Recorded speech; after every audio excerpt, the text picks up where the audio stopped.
To begin, open your preferred internet browser and navigate to the Google website. Ensure you are signed into your Google account. Once logged in, click on the square icon located in the top right-hand corner of the page. From the drop-down menu, select Drive. On the Google Drive page, click the New button in the top left corner, then choose File Upload. Select the video you wish to upload and share from its saved location on your computer. After selecting your video, click Open. A progress indicator will appear in the bottom right-hand side of your screen, showing the upload status.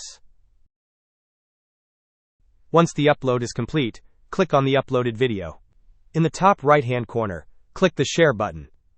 Next, click the drop-down menu next to Restricted and select Anyone with the link. Finally, click the Copy Link button and then click Done. You can now share this copied link with anyone you want to grant access to the video. When someone clicks on this link, it will direct them to a page where they can play the video directly within their browser. They also have the option to download the video to their computer by clicking the Download button. It's as simple as that. Hope this was helpful. Don't forget to like and subscribe if you enjoyed.